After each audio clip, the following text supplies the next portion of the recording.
Un modelo de argumentación que es bastante útil cuando queremos construir argumentos sólidos y que se mantengan en una discusión es el conocido como modelo Toulmin, el cual consta de 6 elementos que si nosotros los cumplimos a cabalidad, créanme que vamos a tener muy buenos argumentos. Lo que vamos a hacer en este video es revisar cada uno de estos elementos acompañados de un ejemplo para que entendamos cómo podemos construir buenos argumentos guiados por este mecanismo.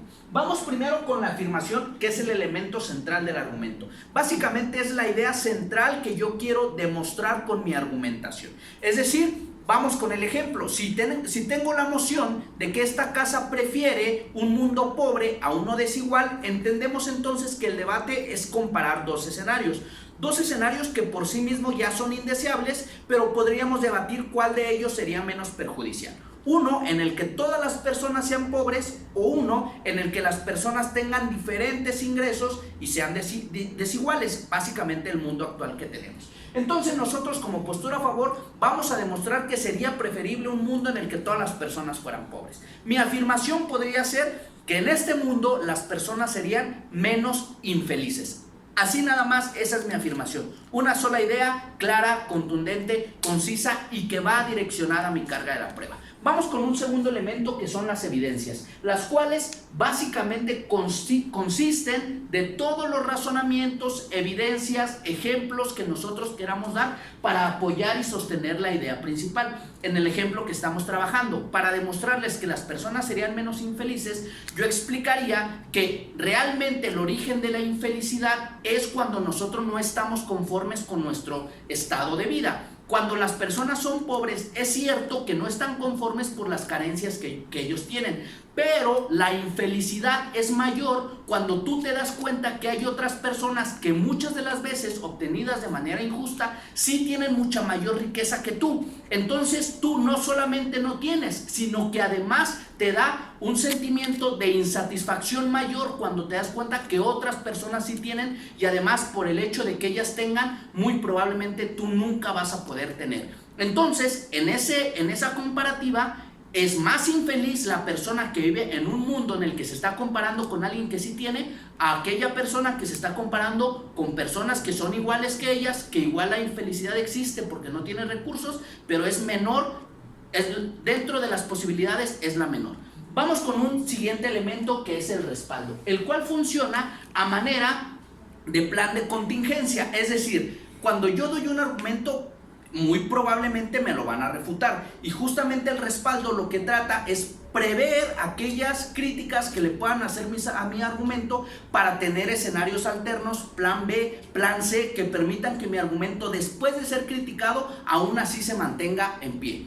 ¿Por qué? Porque las personas, por ejemplo, me podrían refutar diciendo: oye, sí, pero es que en tu mundo todas las personas van a tener cierto grado de infelicidad y en el mío no, porque por lo menos las personas que sí tengan recursos no van a ser infelices. Pero ahí yo les respondería, y es lo que yo plantearía en mi respaldo, de decir: a ver, esto aplica para las personas pobres, pero incluso las personas que sí tengan dinero también viven en un estado de infelicidad, aunque muchas de las veces no lo acepten, porque ellas se dan cuenta que tienen recursos que las otras personas no tienen, y que además, como las que no tienen constantemente las están viendo mal y las están criticando, entonces tampoco pueden fácilmente disfrutar de su riqueza. Por lo tanto, aun cuando tienen recursos, tienen una barrera a su felicidad porque no lo pueden gastar libremente. Ergo, también son infelices incluso estas personas. Entonces, aun si me refutaran el primer punto de mis evidencias, yo ya tengo un escenario que es el mejor escenario de mi oposición, que respalda mi argumento. Pero vamos con otro elemento, porque hasta aquí no está completo mi argumento, sino que también debo tomar en cuenta la garantía. ¿Qué es la garantía? Básicamente es el puente que existe entre mis evidencias y mi respaldo y la afirmación que yo tengo de este lado. Por ejemplo, yo les dije al principio que la infelicidad venía de la insatisfacción de nuestras propias condiciones, pero yo no les he dicho por qué realmente el tema de que yo no tenga dinero necesariamente hace que yo no esté satisfecho con mi forma de vida.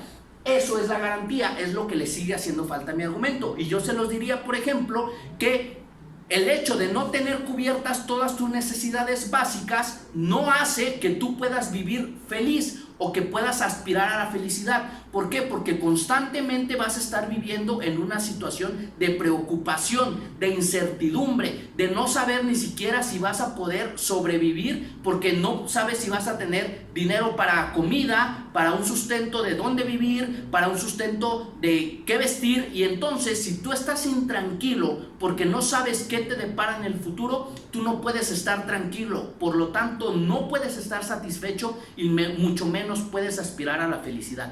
Esa sería la garantía de que la falta de recursos y que además la comparativa con quien sí lo tiene, que yo diría, por ejemplo, que al ver que ellos sí logran sus metas y tú no logras las tuyas, eso es lo que aumenta el estado de insatisfacción y por lo tanto de infelicidad. Ahí está mi garantía.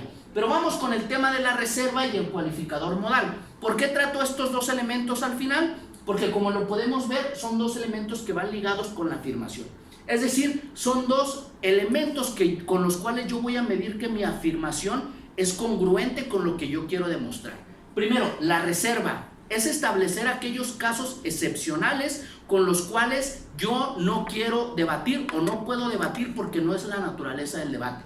Por ejemplo, en la afirmación que yo hice, yo podría establecer una reserva diciendo que donde solamente existen esas dos alternativas, es mejor la alternativa que yo propongo. ¿Para qué? Para evitar que la persona contra la que estoy debatiendo saque un tercer escenario cuando aparentemente, y así debería ser, solamente hay dos alternativas, un mundo pobre o uno desigual. No nos podemos salir de ahí. Y el cualificador modal son estos términos que yo puedo utilizar para darle cierto nivel de certidumbre o de validez a mi argumento. Es decir, yo puedo afirmar que absolutamente todos van a ser más felices, o puedo decir que probablemente las personas sean más felices, o puedo decir que algunas personas serán más felices. Si se fijan, cuando yo estoy utilizando este tipo de términos como el probablemente, como el algunas, en algunos casos, la mayoría de lo que estoy haciendo es matizando mis afirmaciones. Y eso es algo muy valioso que yo tengo que hacer cuando construyo mi afirmación. Debo evitar aquellos juicios totalizantes y por el contrario, debo utilizar los matices adecuados para aceptar lo que yo me estoy comprometiendo a demostrar y que pueda lograrlo después con mi argumentación. Entonces, si yo cumplo con estos elementos de manera adecuada, muy probablemente estaré hablando de que tengo buenos argumentos.